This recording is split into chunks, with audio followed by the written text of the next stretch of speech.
और राज्य व्यवस्था। इस जो भारतीय संविधान और राज्य व्यवस्था जो हम लोग पढ़ रहे हैं, इसी को आगे बढ़ाते हुए कल के वीडियो में हमने संविधान सभा का पहला पार्ट देखा था, जो कि हमने यहाँ तक देख लिया था कि कैबिनेट मिशन भारत आ गया है। तो कैबिनेट मिशन के प्रावधानों को आज देखेंगे। इसका मतलब ये है कि आज जो हम लोगों को क्लास है वो संविधान सभा की दूसरी क्लास है। तो आज हम लोग कैबिनेट मिशन के प्रमुख प्रावधानों को देखेंगे।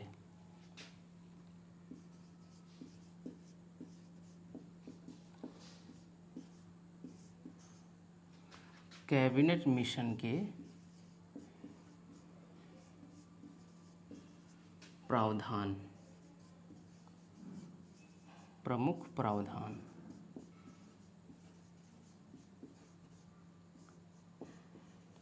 कैबिनेट मिशन जो भारत आया, इसी के प्रावधानों के अनुसार, इसी के प्रावधानों के आधार पे हमारे यहाँ संविधान सभा का निर्माण हुआ और वही संविधान अंततः संविधान सभा हमारे लिए संविधान बना के तैयार करती है।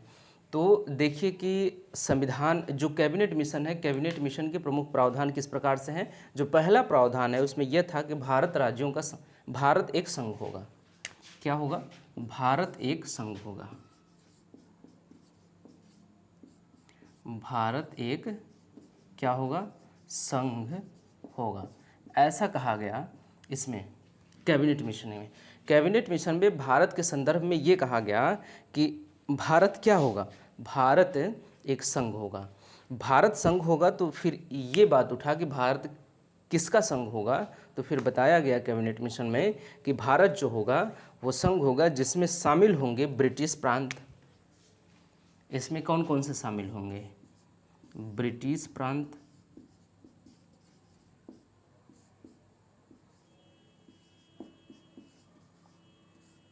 इसमें ब्रिटिश प्रांत के अलावा शामिल होंगे कौन से? ब्रिटिश प्रांत, देसी रियासतें। देसी रियासतें, इसमें दो चीज़ें शामिल होंगी। देसी रियासतें, ब्रिटिश प्रांत प्लस देसी रियासतें।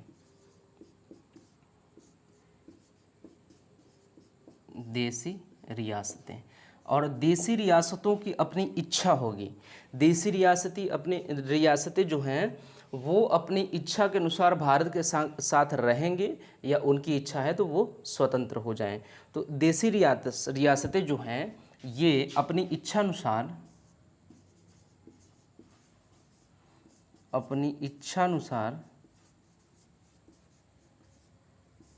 भारत में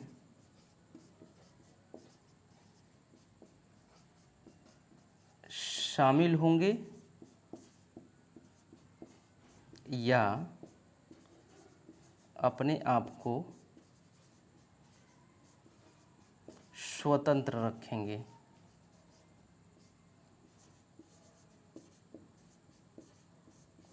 देशी रियासतों के बारे में ये कहा गया। अब ये है पहला प्रावधान कैबिनेट मिशन का।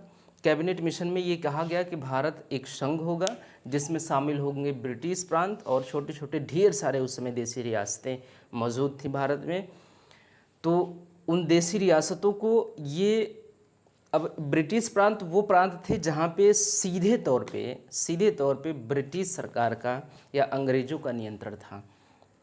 तो जिस क्षेत्र पे अंग्रेज़ों का नियंत्रण था सीधे रूप से, तो भारतीय ब्रिटिश प्रांत उसे कहा जाता है। तो वही ब्रिटिश प्रांत जहाँ पे अंग्रेज़ों का सीधे रूप से शासन था, वो तो भारत में शामिल होंगे ही, क्योंकि वो तो अंग्रेज़ छोड़ के जा रहे हैं। वो उन्होंने कहा कि ये तो शामिल होंगे ही भारत में, लेकिन देशी रियासतों के बारे में हम ये कह रहे हैं कि उनकी इच्छा होगी तो आप में शामिल होंगे, या नहीं होगी तो वो स्वतंत्र रहेंगे, क्योंकि उन पे हमारा राज्य नहीं है। जिस पे हमारा राज्य है हम आपको देके जा रहे हैं। जिस पे हमारा शासन नहीं है उनकी मर्जी रहेगी, तो वो आप में शामिल होंगे, अन्यथा नहीं होंगे। ये पहला प्रावधान था। भारत एक संघ होगा जिसमें ब्रिटिश प्रांत और देसी रियासतें होंगी, और देसी रियासतें अपने इच्छानुसार भारत में शामिल होंगे या फिर वो स्वतंत्र रहेंगे। दूसरा जो प्रावधान है, ब्रिटिश भारत में राज्यों के 3 समूहों को बांटा गया। तो ब्रिटिश भारत जो है, ब्रिटिश भारत को राज्यों के 3 समूहों में बांटा गया, ABC।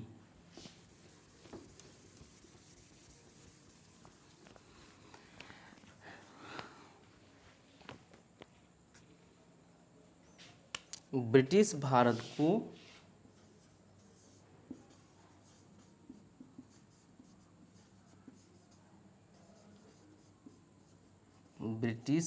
को राज्यों के 3 समूहों में बांटा गया।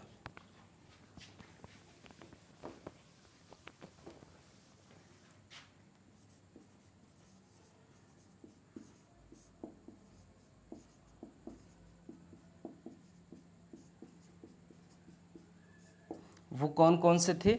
वो था ए, बी और सी। तो ग्रुप ए, ग्रुप बी और group C. Group A, group B और ग्रुप सी, इस प्रकार से करके 3 समूहों में बांटा गया ब्रिटिश भारत को। जो ब्रिटिश भारत है, जो ब्रिटिश प्रांत है ये वाला, इसको देशी रियासतों को तो कह दिया गया कि आप अपनी मर्जी से भारत में शामिल होंगे या नहीं होंगे, ये आपकी मर्जी। लेकिन जो ब्रिटिश प्रांत है, ब्रिटिश प्रांत को फिर तो शामिल तो निश्चित रूप से होना है। तो इसको 3 भागों में बांट दिया गया, 3 ग्रुपों में बांट दिया गया, ए, बी और सी में। ए में क्या था कि हिंदू बाहुल्य क्षेत्र शामिल होंगे। ए में इसमें क्या होंगे कि हिंदू बाहुल्य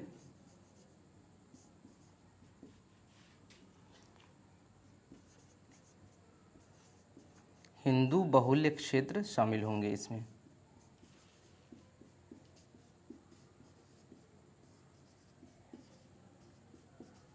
ठीक, इसमें क्या होंगे शामिल? हिंदू बाहुल्य, जहाँ पे हिंदुओं की संख्या ज़्यादा होगी वो क्षेत्र ग्रुप ए में शामिल होंगे।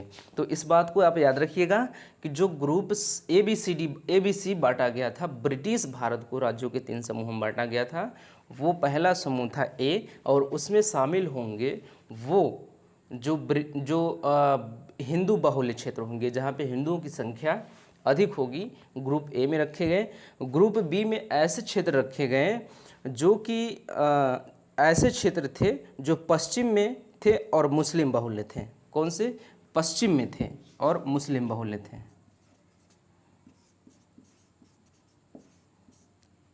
ऐसे पश्चिम के क्षेत्र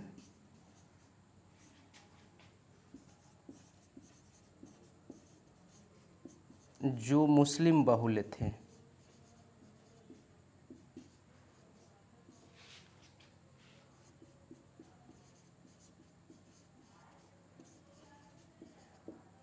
ऐसे पश्चिम के क्षेत्र जो मुस्लिम बाहुल्य थे,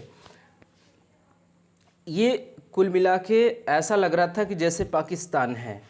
ये जो ग्रुप बी है ये कुछ कुछ पाकिस्तान की तरफ इशारा कर रहा था। और जो ग्रुप सी थे, ग्रुप सी में कौन से शामिल थे? पूर्व के मुस्लिम बाहुल्य क्षेत्र।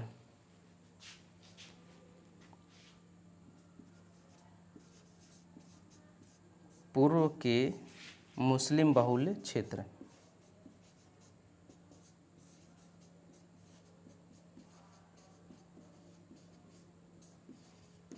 ये 3 ग्रुपों में बांट दिया गया ब्रिटिश प्रांत को। ये असम और बंगाल वाला क्षेत्र दिख रहा है, जो ये एक उधर वाला पाकिस्तान दिख रहा है और बंगाल एक इधर वाला, ये जो बांग्लादेश है, ये वाला बंगाल, जो बांग्लादेश और ये जो आज का बंगाल है, पश्चिम बंगाल, इन सब क्षेत्र को लेकर बंगाल और असम वाला जो क्षेत्र है ये शामिल था इसमें। पूर्व के मुस्लिम बाहुल्य क्षेत्र यानी कि ग्रुप सी में, और ग्रुप बी में पश्चिम वाले क्षेत्र शामिल थे, पाकिस्तान उकिस्तान लेके पंजाब उंजाब वाला साइड, और हिंदू बाहुल्य क्षेत्र शामिल थे इसमें ग्रुप ए में। तो इस प्रकार से 3 ग्रुपों में ब्रिटिश प्रांत को बांट दिया गया। ये था दूसरा प्रावधान। पहला क्या है? भारत एक संघ होगा। ठीक, इसमें शामिल होंगे ब्रिटिश प्रांत और देशी रियासतें। ब्रिटिश प्रांत और देशी रियासतें इसमें शामिल तो होंगे, लेकिन जो देशी रियासतें होंगी उनकी अपनी मर्जी होगी, वो स्वतंत्र हैं कि वो स्वतंत्र हो जाएं या फिर भारत में शामिल हो जाएं। दूसरा प्रावधान इसमें ये लिखा गया कि ब्रिटिश प्रांत को 3 भागों में बांटा गया, ए, बी और सी में। पहला जो भाग है जो पहला ग्रुप है उस ग्रुप में रखा गया हिंदू बाहुल्य क्षेत्र, और जो दूसरा ग्रुप है उसमें रखा गया पश्चिम के ऐसे क्षेत्र जिसमें मुस्लिम अधिक हो, और तीसरा ग्रुप सी है उसमें रखा गया पूर्व के ऐसे क्षेत्र जिसमें कि मुस्लिम बहुत हो, मुस्लिम बाहुल्य क्षेत्र हो। तो ये दो प्रावधान इस प्रकार से किया गया। अब हम लोग बढ़ते हैं तीसरे प्रावधान की ओर, कैबिनेट मिशन की। इन्हीं के आधारों पे हमारे संविधान सभा का निर्माण हुआ था, इन्हीं सब चीज़ों का प्रयोग करते हुए। ये दरअसल संविधान सभा के निर्माण के संदर्भ में ये सब बातें इसमें कही गई थी।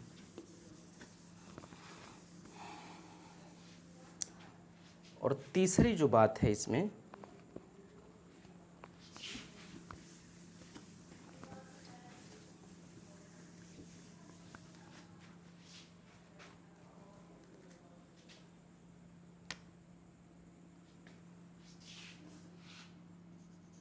जो ग्रुप ए, बी और सी है वो पहले अपने लिए संविधान, अपने अपने लिए संविधान बनाएंगे।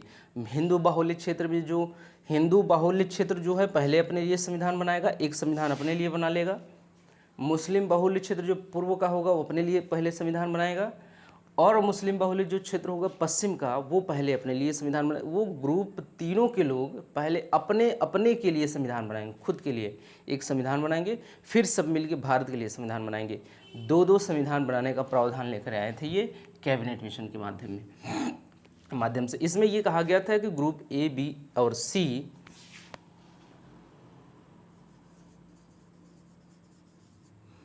ग्रुप ए, बी और सी पहले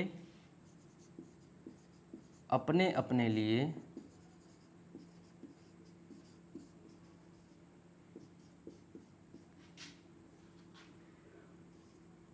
संविधान बनाएंगे,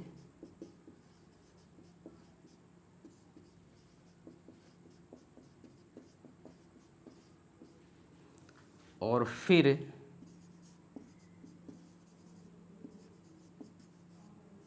सब मिलकर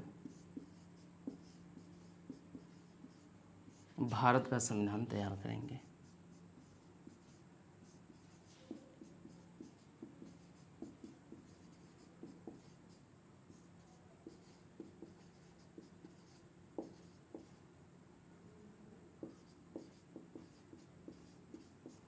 ये है इसका तीसरा और अगला प्रावधान कैबिनेट मिशन का।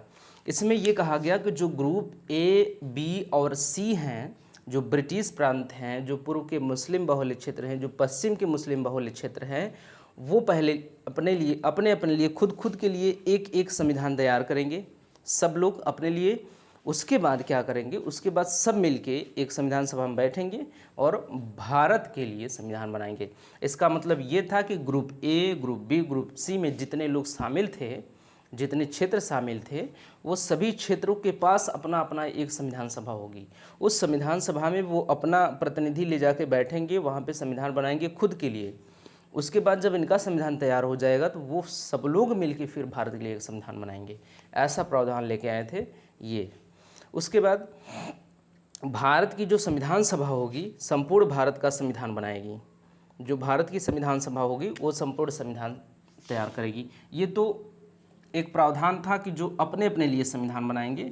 इसके बाद भारत की जो संविधान सभा होगी जो संपूर्ण, ये तो भारत की संविधान सभा नहीं थी, जो अपने अपने लिए जो संविधान बनाएंगे ये भारत की संविधान सभा में नहीं बनाएंगे, ये अपने अपने संविधान सभा बनाएंगे। और एक होगी भारत की संविधान सभा जो भारत के लिए संविधान तैयार करेंगी। भारत की संविधान सभा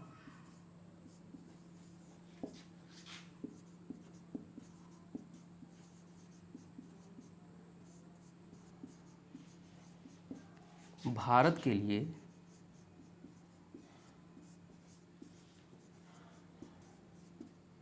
संविधान बनाएगी।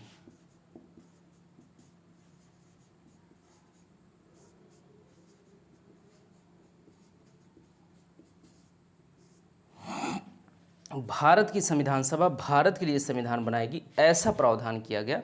क्योंकि ये जो है, ये जो ए, बी, सी पहले अपने लिए संविधान बनाएंगे, हमने बता दिया कि इनके पास अपना अपना एक एक संविधान सभा होगा, ये अपने लिए संविधान तैयार करेंगे। उसके बाद जो सब मिल के आएंगे यहाँ पे आएंगे, जो सब मिल के संविधान तैयार करेंगे ये यहाँ पे आएंगे, भारत की संविधान सभा में आएंगे और सभी मिल के जो तैयार करेंगे वो होगा भारत का संविधान। तो इस प्रकार से ये प्रावधान थे। इसके बाद कहा गया कि जो भारत की संविधान सभा होगी उसमें होंगे 379 सदस्य। सब भारत की संविधान सभा भारत के लिए संविधान बनाएगी जिसमें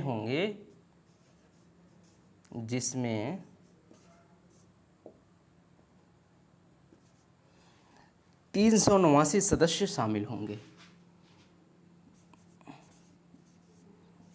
379 सदस्य शामिल होंगे। अब इसमें ये बताया गया कि कौन कौन से सदस्य कहाँ कहाँ से निकल के आएंगे। तो 379 सदस्य होंगे भारत की संविधान बनाने के लिए। जो भारत की संविधान सभा होगी, जो भारत के लिए संविधान बनाएगी, उसमें होंगे 379 सदस्य। और 379 सदस्य आएंगे कहाँ से, इस बात को आप देखिए। तो 282 सदस्य जो है ब्रिटिश प्रांत से निर्वाचित होंगे, चुने जाएंगे।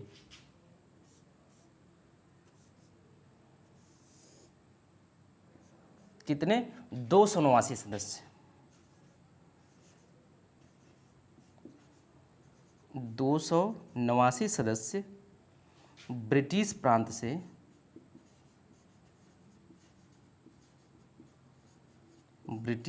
से निर्वाचित होंगे।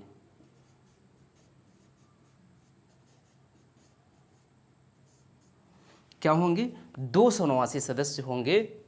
279 नहीं, 292 सदस्य यहाँ पे होंगे। 292 सदस्य ब्रिटिश प्रांत से निर्वाचित होंगे। क्या होंगे? 292 सदस्य जो हैं ब्रिटिश प्रांत से निर्वाचित होंगे। और 4 सदस्य होंगे, 292 और 4, 296 और 93।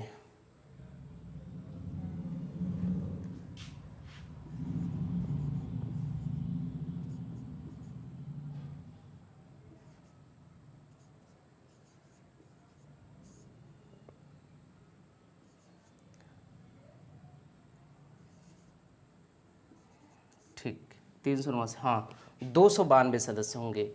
292 सदस्य जो हैं ब्रिटिश प्रांत से निर्वाचित होंगे। कुल मिला के होंगे 379 सदस्य। तो 292 सदस्य कहाँ से आएंगे? ब्रिटिश प्रांत से निर्वाचित होंगे। उसके बाद 4 सदस्य ब्रिटिश कमिश्नरी प्रांत से निर्वाचित होंगे। 4 सदस्य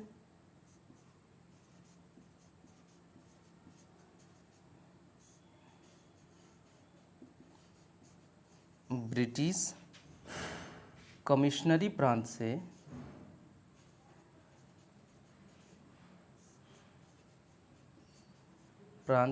निर्वाचित।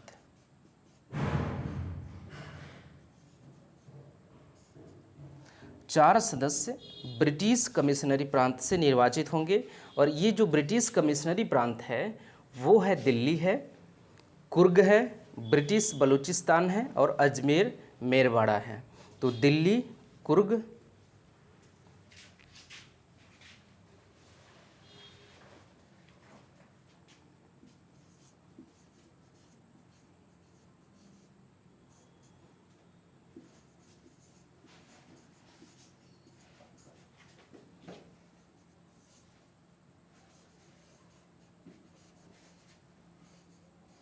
ब्रिटिश बलूचिस्तान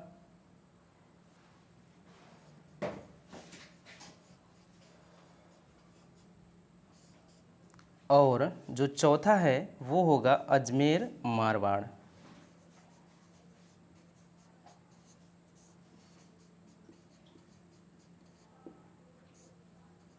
ये 4 होंगे ब्रिटिश कमिश्नरी प्रांत।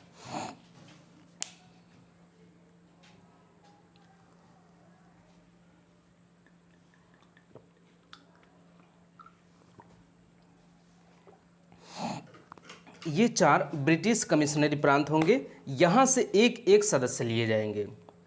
तो 389 सदस्य में से 292 सदस्य ब्रिटिश प्रांत से होंगे, बाकी 4 सदस्य जो होंगे वो दिल्ली, एक होंगे, एक दिल्ली से, एक कुर्ग से, एक ब्रिटिश बलूचिस्तान से और एक होगा अजमेर मारवाड़ से। ये 4 सदस्य यहाँ से होंगे।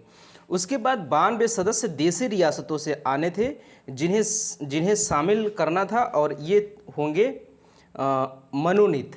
जो 92 सदस्य क्या होंगे, देशी रियासतों से मनोनीत होंगे। 93 सदस्य देशी रियासतों से मनोनीत होंगे।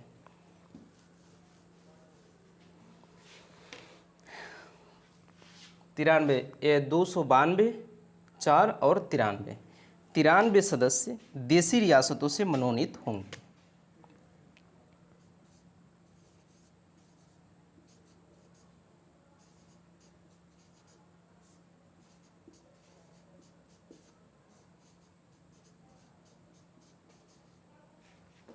देशी रियासतों से मनोनीत, ये हो गए कुल मिला के 389 सदस्य। तो 389 सदस्य जो होंगे भारतीय संविधान सभा में, जो भारत के लिए संविधान तैयार करेंगे, वो होंगे 389 सदस्य। और वो 389 सदस्य होंगे, उसमें से 292 सदस्य होंगे ब्रिटिश प्रांत से निर्वाचित होंगे, और 4 सदस्य ब्रिटिश कमिश्नरी प्रांत से निर्वाचित होंगे। और वो 4 ब्रिटिश कमिश्नरी प्रांत है दिल्ली, कुर्ग, ब्रिटिश बलूचिस्तान, अजमेर, मारवाड़। उसके बाद 93 सदस्य होंगे जो देशी रियासतों से मनोनीत होंगे, जिसका निर्वाचन नहीं होगा।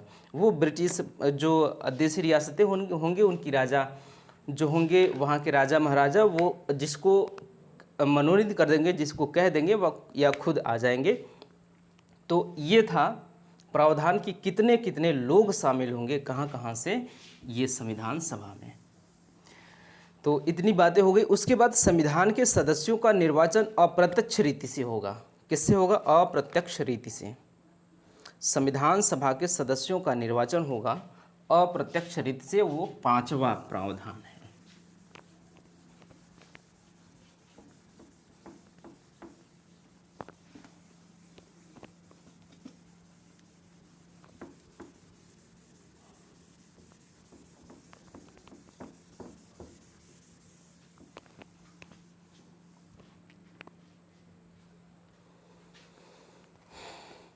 संविधान सभा के सदस्यों का निर्वाचन अप्रत्यक्ष रीति से होगा।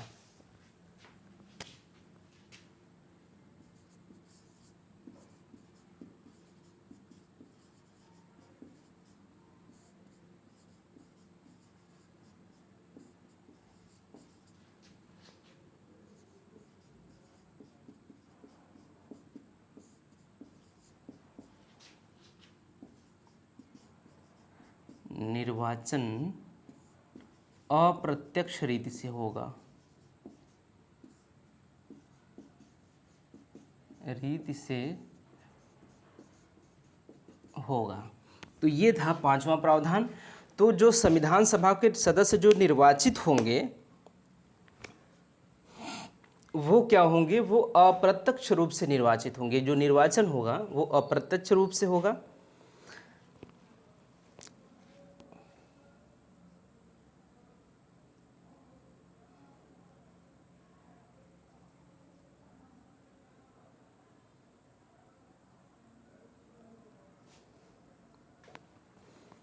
इसमें क्या होगा कि प्रांतीय विधायिका के सदस्यों और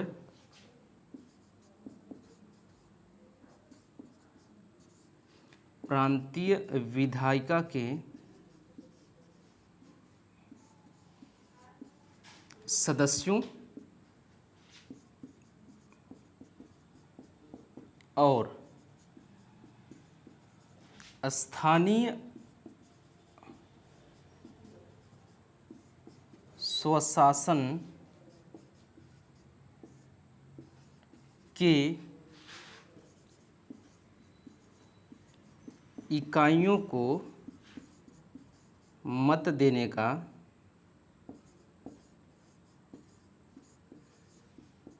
अधिकार होगा। क्या होगा यहाँ पे कि इसमें जो संविधान सभा के सदस्यों का जो निर्वाचन होगा वो कैसे होगा, वो अप्रत्यक्ष रूप से होगा। किससे होगा, वो इनडायरेक्टली होगा, अप्रत्यक्ष रूप से होगा।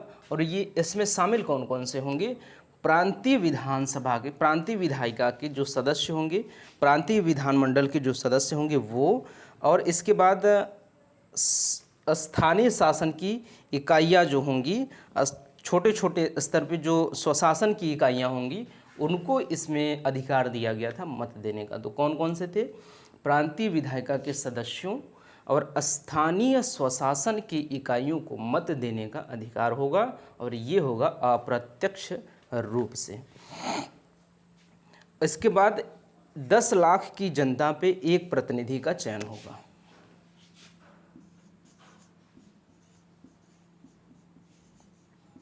10 लाख की जनता पर एक प्रतिनिधि का चयन होगा।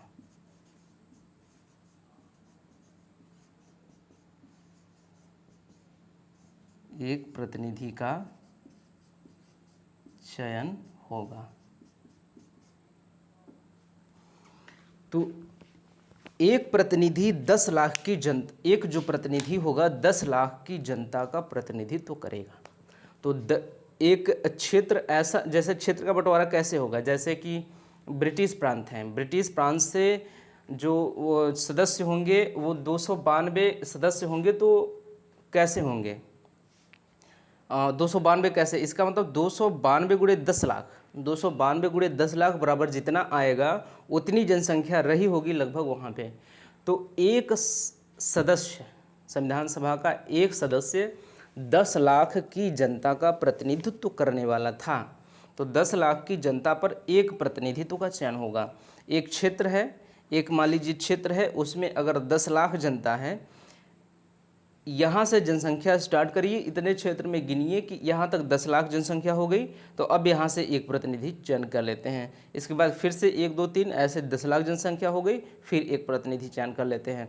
तो ऐसे ऐसे करके 10 लाख की जनता पे एक एक प्रतिनिधि का चयन होगा। ऐसा प्रावधान कैबिनेट मिशन में लिख के आया।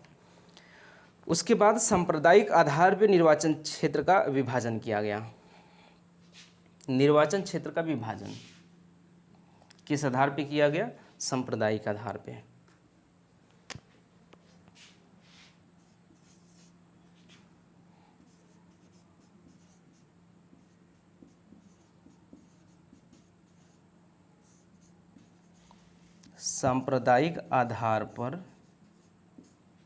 सांप्रदायिक आधार पे निर्वाचन क्षेत्र का विभाजन।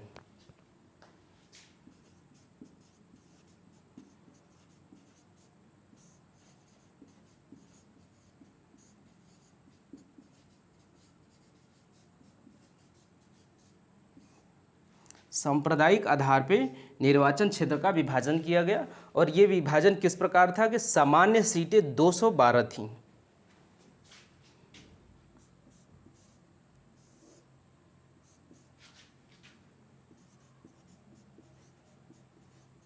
सामान्य सीटें कितनी थी, 212, और मुस्लिम सीटें थी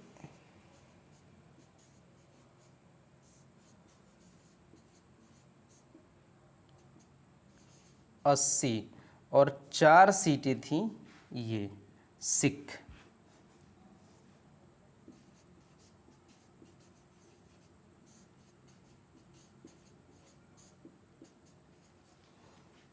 ये इस प्रकार से सीटों का बंटवारा किया गया सांप्रदायिक आधार पे। सांप्रदायिक आधार पर सीटों का बंटवारा किया गया। निर्वाचन क्षेत्र का विभाजन सांप्रदायिक आधार पर किया गया, जिसमें सामान्य सीटें 212 और 80, 292 और 4 96, 296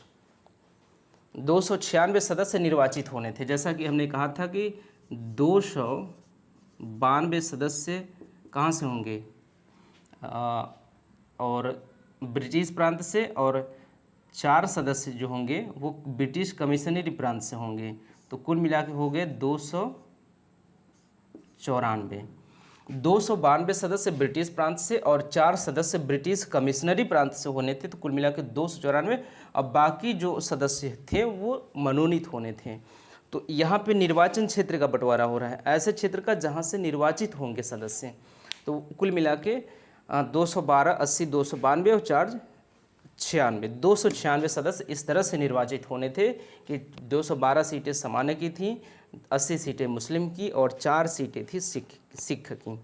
तो चुनाव आनुपातिक प्रतिनिधित्व प्रणाली और एकल संक्रमणीय मत पद्धति द्वारा होना था। 8वां प्रावधान क्या था?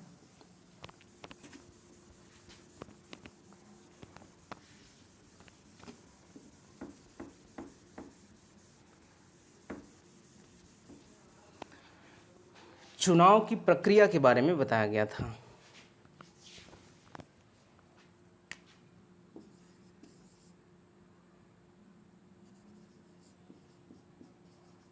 चुनाव कैसे होगा?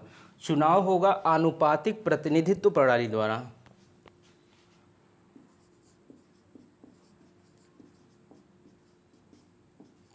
आनुपातिक प्रतिनिधित्व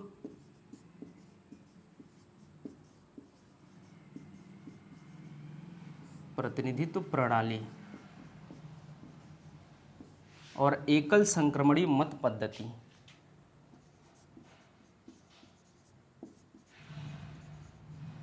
एकल संक्रमणीय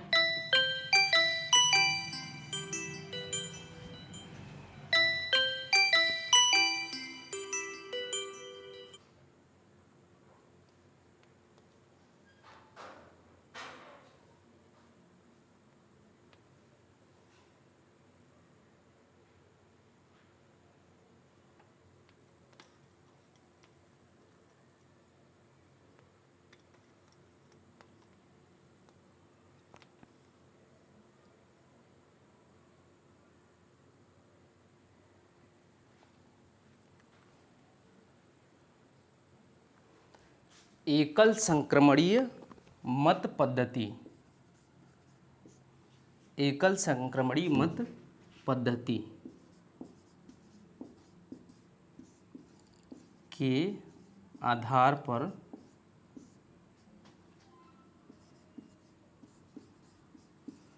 होगा। चुनाव ऐसे होने वाला था। चुनाव जो होगा आनुपातिक प्रतिनिधित्व प्रणाली के आधार पे और एकल संक्रमणीय मत पद्धति द्वारा होगा।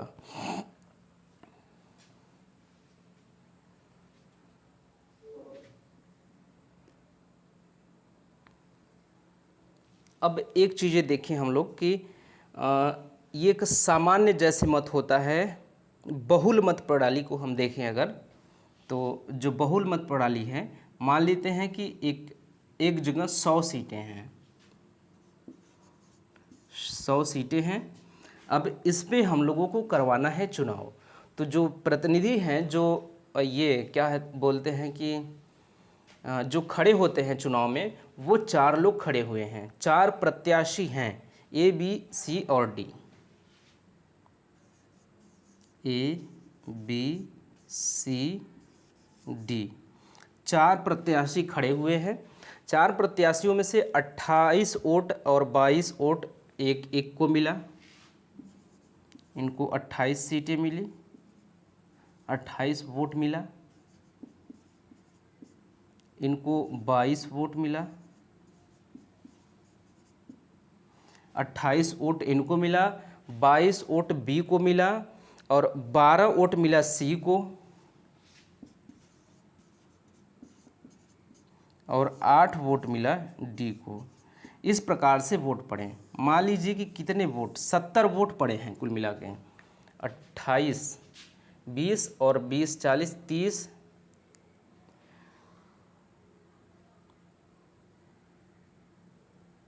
50 और 20, 70, 70% वोट पड़े हैं। कितने पड़े हैं? 70% वोट पड़े हैं। 100 लोगों को 100 लोगों का एक क्षेत्र है, वहाँ पे चुनाव होना है। 4 प्रतिनिधि, 4 प्रत्याशी खड़े हुए हैं, A, B, C और D, और 70% वोट पड़ा है। 70% में से 28 मिला है A को, 22 मिला है B को, 12 C को और 8 D को। इसमें से क्या होगा कि इस आधार पे देखेंगे हम लोग, तो 28 वोट मिलने वाले को ए को मान लिया जाएगा विजेता। ए क्या हुआ, जीत गया। ठीक, ए चुनाव जीत गया। तो इसको कहते हैं बहुल मत प्रणाली। इसको क्या कहते हैं, बहुल मत प्रणाली।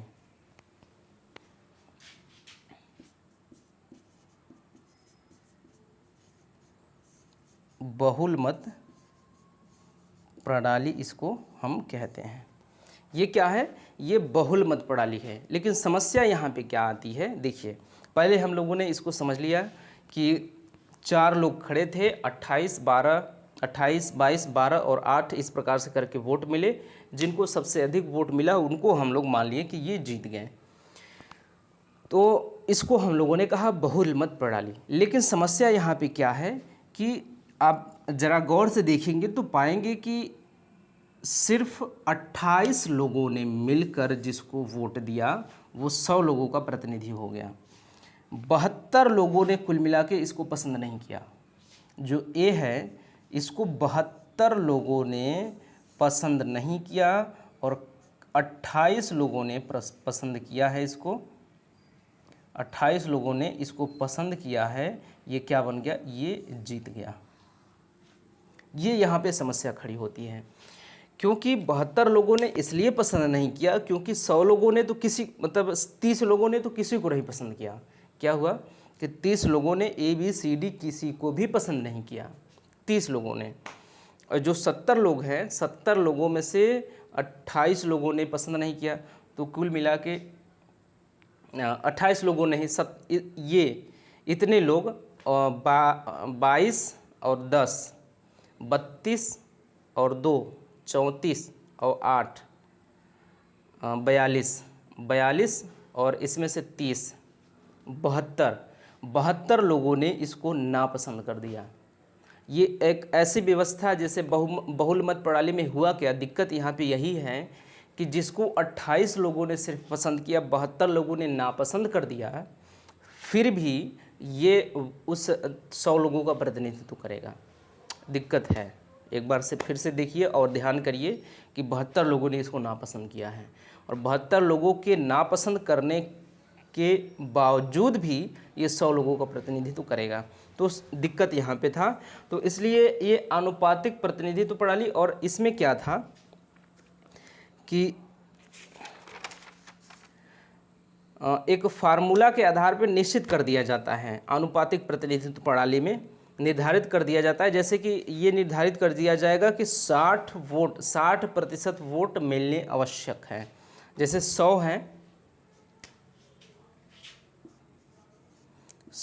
है तो इसमें ये कहा गया कि 60% वोट जिसको मिलेंगे वो जीत जाएगा।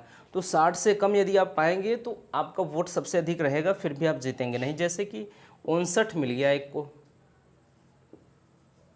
59 मिल गया और एक को मिल गया 41। तो ऐसा नहीं है कि इसका कम है और इसका ज़्यादा है तो इसको विजेता मान लिया जाएगा। इसको विजेता नहीं माना जाएगा क्योंकि एक सीमा निर्धारित है इसमें कि आपको 60% पाना अनिवार्य है।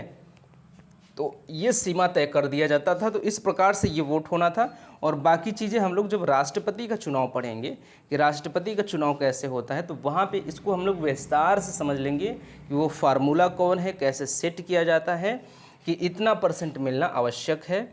और फिर जो जो चीज़ें इसमें होंगी आनुपातिक प्रतिनिधित्व प्रणाली और एकल संक्रमणीय मत पद्धति में, वो सारी चीज़ें हम लोग वहाँ पे देख लेंगे। बस यहाँ पे इतना समझ लीजिए कि मूल बात जो है इसमें यही है कि एक सीमा तय कर दिया जाता है कि उससे ऊपर ही आप पाएंगे तभी आपको विजेता माना जाएगा। तो अगर 100 लोग वोट दे रहे हैं, 100 लोगों का क्षेत्र है, अगर वोट देने वाले भी 59 ही हैं और सभी लोगों ने इसको वोट दे दिया, तभी वो जीतेगा नहीं, विजित नहीं माना जाएगा क्योंकि वो सीमा जो है वो 60 है और 60% वोट मिलना अनिवार्य है। यहाँ तक कि हो गया कि इतने प्रावधान थे किसमें, कैबिनेट मिशन में।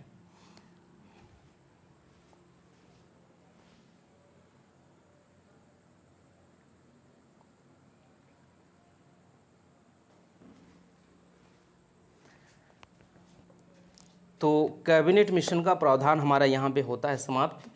अब इसके बाद हम देखते हैं कि कांग्रेस ने कैबिनेट मिशन का विरोध क्यों किया था। थोड़ा सा विरोध कांग्रेस ने किया था कैबिनेट मिशन का, हालांकि अंतिम रूप से स्वीकार ही कर लिया गया इसको।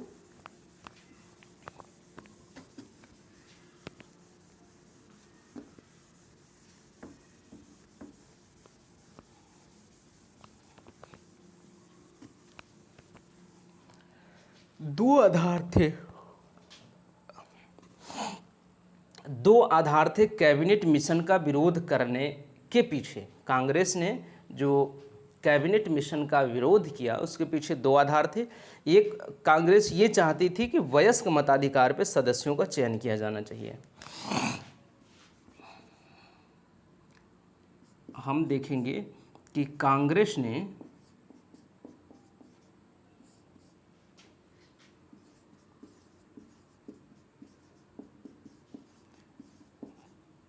कैबिनेट मिशन का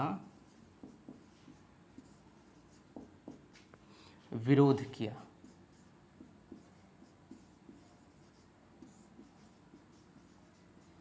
तो उसका कहना क्या था कैबिनेट मिशन के लिए कि इसमें से कौन से जो प्रावधान थे उसको नापसंद आया कि वो इसका विरोध कर रहे थे। तो इसमें यह था कि कांग्रेस चाहती थी कि वयस्क मताधिकार पे सदस्यों का चयन किया जाना चाहिए, लेकिन इसमें ऐसा कुछ नहीं था।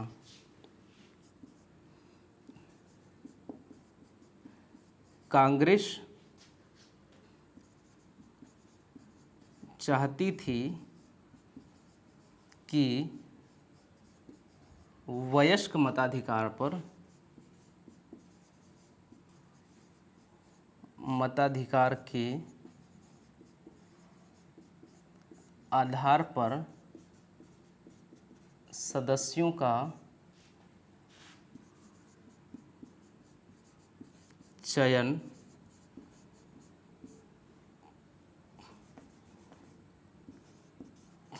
किया जाए। तो कांग्रेस ये चाहती थी। दरअसल हुआ क्या था कि हमने ये बताया था आपको कि जो चुनाव में भाग लेंगे वो प्रांतीय विधानमंडल के सदस्य होंगे और छोटे छोटे स्थानीय स्वशासन की इकाइयाँ होंगी। तो प्रांतीय विधानमंडल के सदस्य व छोटी स्वशासन की इकाइयाँ, इसको आप थोड़ा सा ध्यान दीजिए कि ये लोग शामिल होंगे चुनाव में। वोट देने का अधिकार इन्हीं लोगों को होगा। दरअसल इनको किसने चुना है? अब सबसे बड़ी बात हम लोग इसको देखें कि इनको किसने चुना है। पहली बात तो ये था कि प्रांतीय विधानसभा के सदस्य ही इसमें शामिल होंगे और छोटे स्वशासन की छोटी इकाइयाँ, छोटे स्वशासन नहीं, स्वशासन की छोटी इकाइयाँ जो हैं वो शामिल होंगी। स्वशासन की छोटी इकाइयाँ शामिल होंगी संविधान सभा के सदस्यों को चुनने के लिए। तो अब हम पहले ये देखने वाली बात है कि प्रांतीय विधानसभा के सदस्य व स्वशासन इकाइयों को चुना किसने था।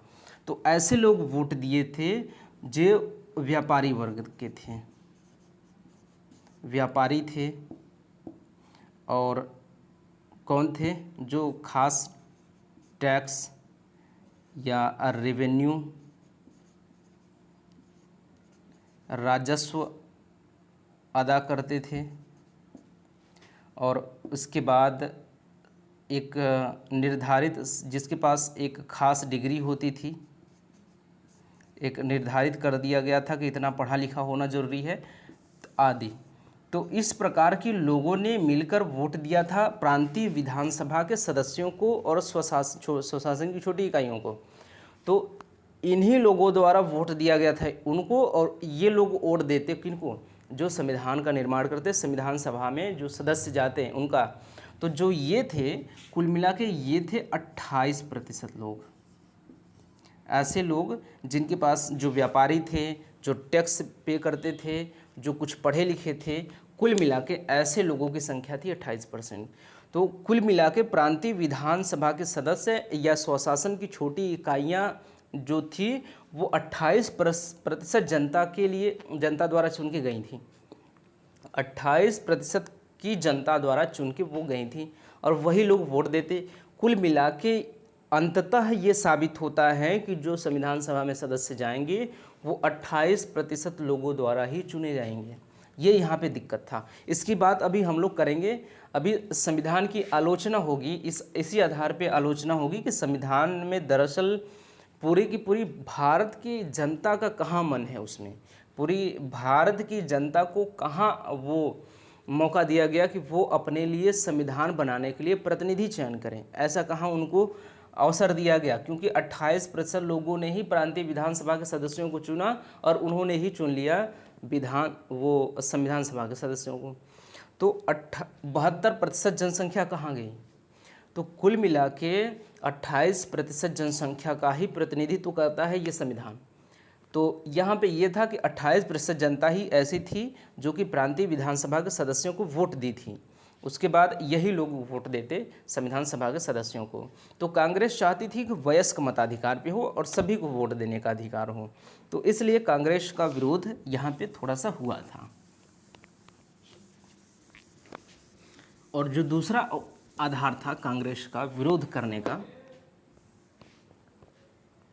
जो दूसरा आधार था वो था कि ग्रुप ए बी सी में जो ग्रुप सी है वो आज का पाकिस्तान वाला देश है और पाकिस्तान को अलग होने का एक मौका दिया गया जा रहा था, क्योंकि प्रावधान यह भी था कि ग्रुप ए बी सी पहले अपने अपने लिए संविधान का निर्माण करेंगे। तो इस आधार पे जो ग्रुप ए बी सी था,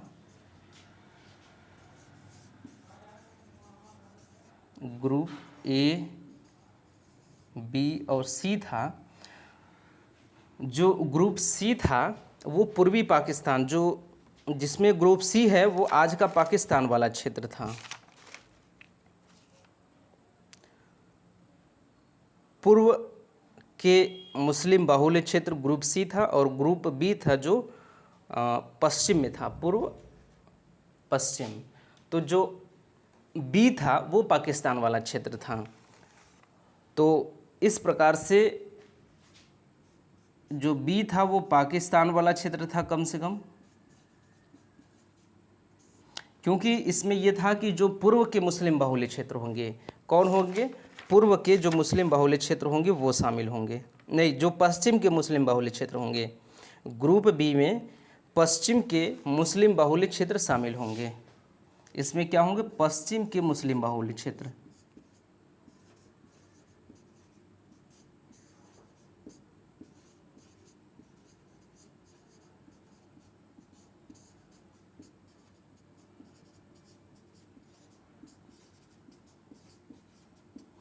पश्चिम के मुस्लिम बाहुल्य क्षेत्र इसमें होंगे शामिल।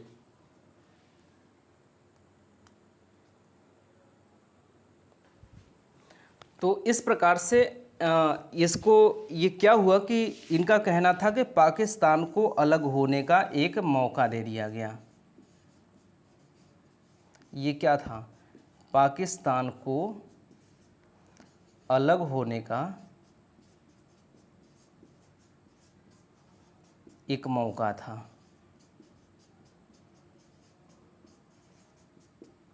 पाकिस्तान को अलग होने का यहाँ पे एक मौका था। और तीसरी बात ये थी कि जो ABCD ग्रुप थे, ग्रुप ABCD था, ग्रुप ABC, इनको अलग से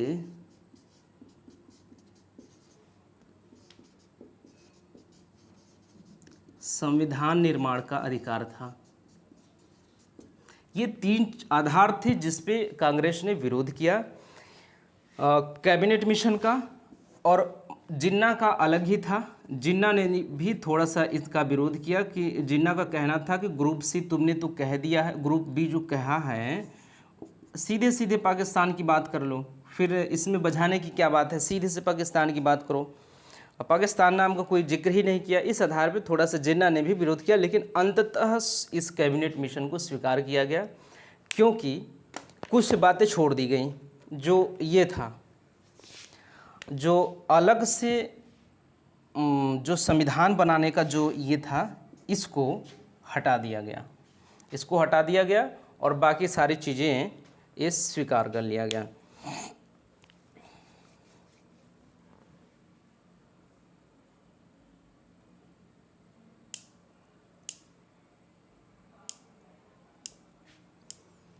और जो प्रांतीय जो ये लोग थे, एबीसी ग्रुप थे, अलग अलग अपने लिए संविधान बनाएंगे। इस प्रावधान को अस्वीकार करते हुए बाकी सारी चीज़ों को स्वीकार कर लिया गया और अंततः हो गया निर्माण संविधान सभा का। अभी संविधान सभा का निर्माण नहीं हुआ।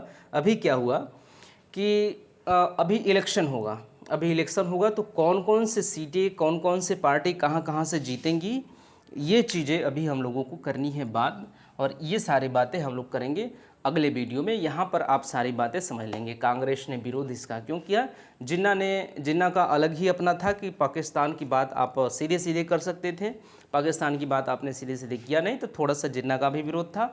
लेकिन कांग्रेस का विरोध जो था वो कुछ काफ़ी हद तक जायज़ लगा, लेकिन इसको कट भी किया गया यहाँ से कि जो ग्रुप एबीसी अपने लिए संविधान बनाएंगे, वो जो अपने लिए खुद के लिए एक संविधान तैयार करेंगे, ये वाली बात जो है इसको क्या किया गया, इसको किया गया कट, इसको किया गया वहाँ से निरस्त, और बाकी सारी चीज़ें एज इट इज़ स्वीकार कर ली गई।